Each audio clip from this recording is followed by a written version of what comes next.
Bem-vindo à nossa escola dominical, mais uma vez.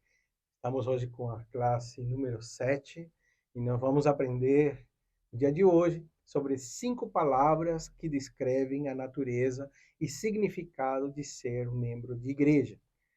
A igreja é a nossa família espiritual e está composta por homens e mulheres que entregaram suas vidas a Jesus, iniciando um processo de transformação que a palavra de Deus descreve como o novo nascimento. E na medida em que permitimos que os ensinamentos e princípios bíblicos dirijam nossas palavras, atitudes e pensamentos, serviremos como testemunhas vivas da graça e da misericórdia de Deus, para que outras pessoas tenham a mesma oportunidade que nós tivemos de conhecer Jesus como nosso Senhor e Salvador. Conhecer nossa identidade nos dá segurança. Por isso, o apóstolo Paulo fala em Efésios capítulo 4, versículos 11 a 14, e ele mesmo concedeu uns para apóstolos, outros para profetas, outros para evangelistas e outros para pastores e mestres, com vistas ao aperfeiçoamento dos santos para o desempenho do seu serviço, para a edificação do corpo de Cristo, até que todos cheguemos à unidade da fé e do pleno conhecimento do Filho de Deus, ao estado da pessoa madura, à medida da estatura da plenitude de Cristo. E o versículo 14 diz: para que não mais sejamos como crianças, arrastados pelas ondas e levadas de um lado para outro por qualquer vento de doutrina, pela artimanha das pessoas, pela astúcia com que induzem ao erro. As 5 palavras que descrevem a natureza e o significado da nossa membresia dentro da igreja são destacadas pelo apóstolo Paulo, né? E é bom conhecer a nossa identidade, porque isso trará segurança para nós como membros do corpo de Cristo. E a primeira palavra que estudaremos nessa manhã é a palavra cristão. Atos 11, 26 nos diz que em Antioquia os discípulos foram pela primeira vez chamados cristãos. O termo cristão significa seguidor de Cristo ou pequeno Cristo. E é muito provável que a palavra tenha sido criada pelos gentios, porque os judeus costumavam chamar aos cristãos nazarenos, o que para eles era um termo despectivo, porque Nazaré era uma aldeia insignificante, como menciona João, capítulo 1, versículo 46, quando Natanael perguntou: de Nazaré pode sair alguma coisa boa? Em pouco tempo, o nome cristão passou a descrever aos membros da igreja espalhadas no mundo antigo. A primeira palavra, então, que descreve a nossa membresia dentro da igreja é cristão. A segunda palavra é irmão. 1 João, capítulo 3, versículo 16, diz que nisto conheceremos o amor, que Cristo deu a sua vida por nós. Portanto, também nós devemos dar a nossa vida pelos irmãos. Um irmão de sangue tem em comum a família, a origem, a natureza. E esses 3 elementos estão presentes em todas as pessoas que foram lavadas pelo sangue de Cristo, pois passam a fazer parte da família de Deus. João, capítulo 1, versículo 12, afirma: mas a todos quantos o receberam, deu-lhes o poder de serem feitos filhos de Deus, a saber, aos que creem no seu nome. Essa é mais uma palavra que descreve a nossa membresia, sendo que a primeira, que nos explica a lição, é a palavra cristão. A segunda é irmão. A terceira palavra, que descreve a nossa membresia, é crente. A palavra crente em si, ela está misturada com o conceito de fidelidade ou de fiel, Por isso, 1 Timóteo, capítulo 4, versículo 12, nos diz que ninguém tenha em pouco a tua juventude, a tua mocidade, mas seja um exemplo para os fiéis, para os crentes, em 5 aspectos: na palavra, na conduta, no amor, na fé e na pureza. O crente, a palavra crente, literalmente significa aquele que crê. E aqui podemos ver 5 elementos dessa fidelidade do crente. Diz que o crente, ele demonstra a sua fidelidade na palavra, no procedimento, no amor, na fé e na pureza. Na palavra, é como os 5 dedos da mão. A palavra, esse dedo que está aqui, que ele dá segurança, né? Ele está um pouco mais afastado, mas é ele que, com ele, podemos pegar as coisas. É a palavra que nos permite segurar a nossa alma, a nossa vida, firme e segura nas mãos do Senhor. E se refere a alguém que tem a palavra de Deus na sua vida e, através da sua maneira de falar, marca a diferença, dando assim testemunho de Cristo. Palavra, mas também procedimento. É o dedo índice, é o que aponta o caminho, o procedimento se refere a expressar essa fidelidade através do comportamento. É viver uma vida de tal maneira que, quando as pessoas nos conheçam, também queiram conhecer a Cristo. Então, crente na palavra, crente no procedimento, crente no amor. O amor, o maior dedo seria o dedo do meio, mas é porque ele é o maior de todos. E um crente no amor, como João 3,16 nos diz, que Deus amou o mundo de tal maneira que deu o seu Filho, para que todo aquele que nele crê não pereça, mas tenha a vida eterna. Isso nos lembra que qualquer pessoa pode dar ou doar alguma coisa sem amor. Mas Deus amou ao mundo e deu ao seu Filho.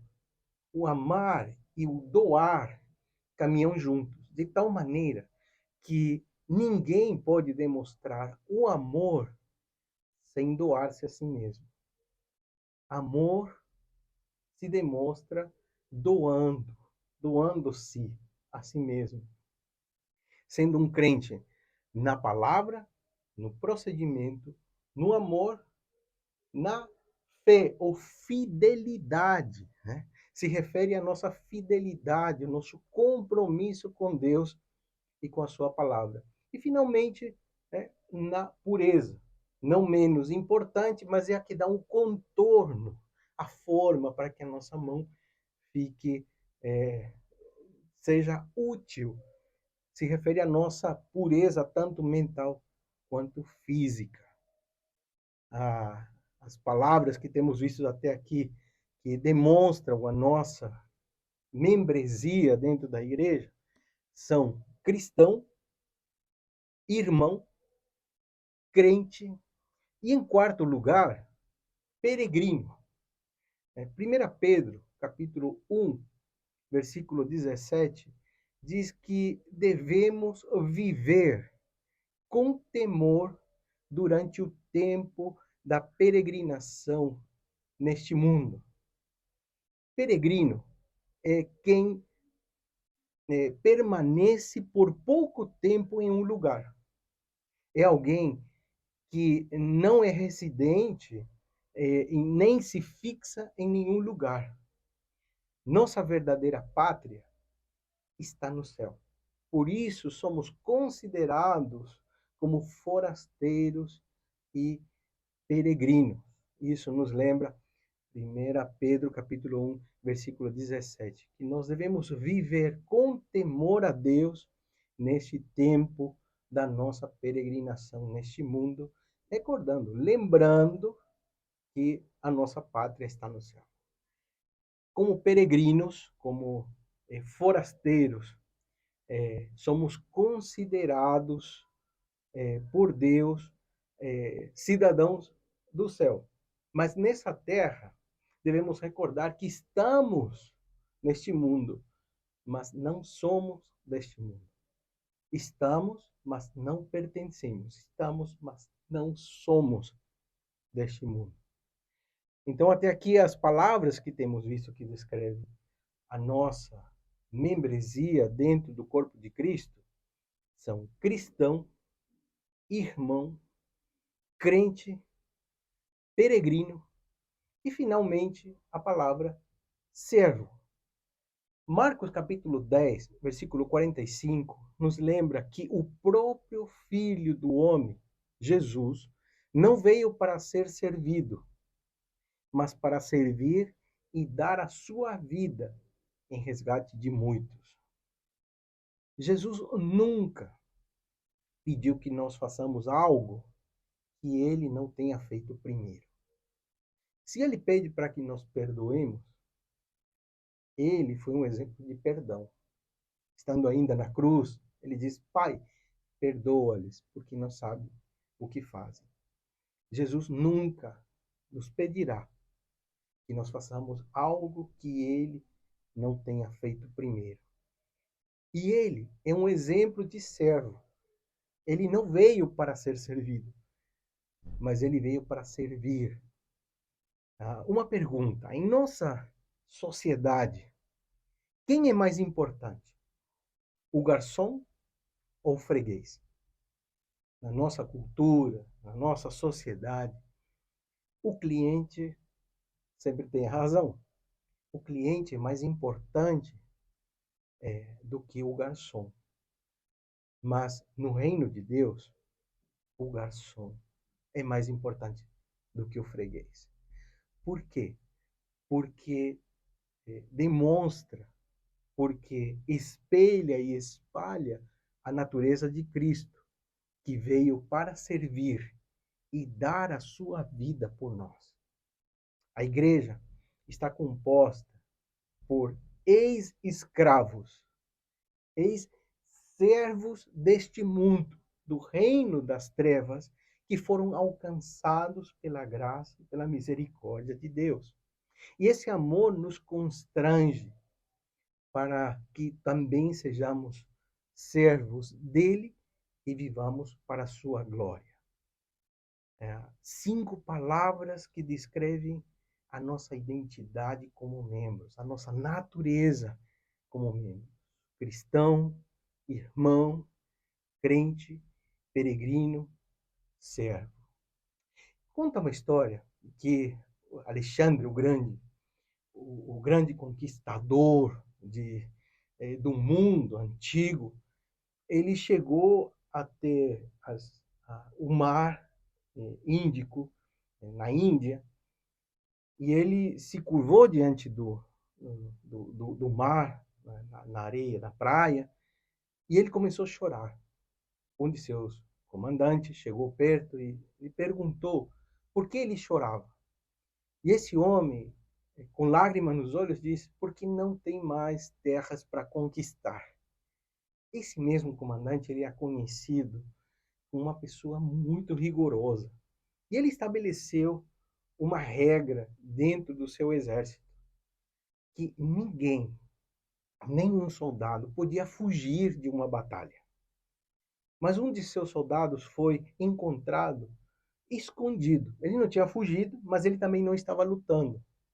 Então, os seus soldados o levaram até Alexandre o Grande e relataram para ele: esse soldado foi encontrado em meio de uma batalha escondido. Que fazemos com ele? E Alexandre o Grande, olhando para ele, perguntou: qual o seu nome, rapaz?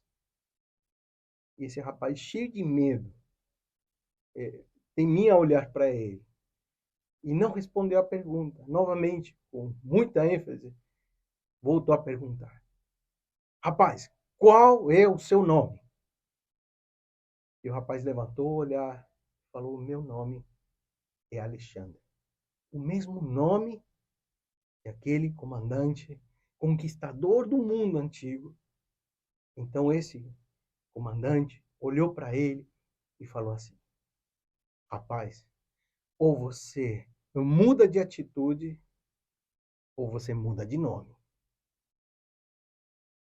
A pergunta para nós nessa manhã é: qual é o nosso nome?